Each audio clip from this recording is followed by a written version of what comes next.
Des dizaines de réfugiés cubains et syriens quittent la place des Amandiers en présence des forces de l'ordre.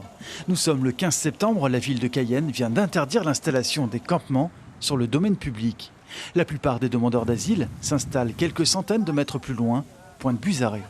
Or, la justice a suspendu l'application de cet arrêté suite à un référé lancé par un réfugié avec l'appui de plusieurs organisations, dont Médecins du Monde. L'hébergement est une obligation de la part de l'État pour les demandeurs d'asile qui en font la demande. En tout cas, aujourd'hui, ce qu'on constate, c'est qu'on a plus de 150 personnes qui habitent ici dans un campement de fortune, sans eau, sans accès aux sanitaires, avec des personnes qui sont dans des situations de très grande vulnérabilité, des femmes enceintes, des enfants, des nourrissons pour certains qui ont vraiment que quelques mois, et ça nous pose un grave problème.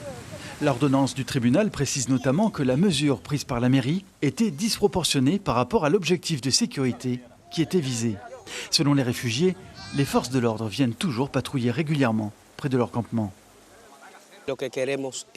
Ce que nous voulons, c'est un asile.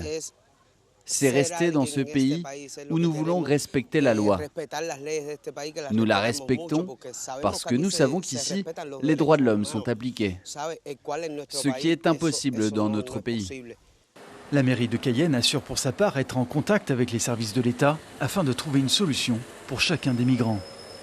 Ils attendent un endroit où ils seront logés. Ils attendent également des dispositifs administratifs qui sont donnés par les services de l'État. Donc forcément, nous allons devoir fonctionner avec l'État pour comprendre quelle est la problématique de chaque personne qui se situe sur ces sites, leur situation administrative, afin de comprendre comment faire pour les réaiguiller, soit sur des logements, soit sur d'autres endroits, voilà, quoi.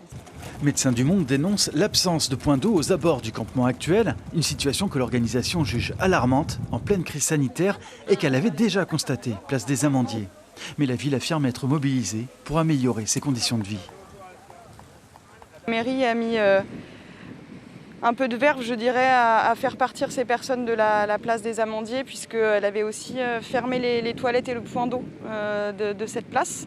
Alors je ne suis pas allée récemment, je ne sais pas s'il a été réouvert depuis, mais en tout cas, pour nous, ça nous pose aussi un problème, cette politique du non-accueil en tout cas, et de repousser toujours plus loin les personnes en difficulté.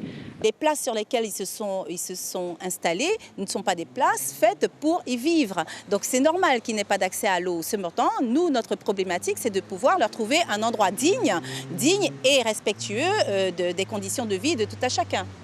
L'arrêté municipal est pour l'instant suspendu. Le tribunal administratif doit encore statuer sur ce texte au cours des prochaines semaines.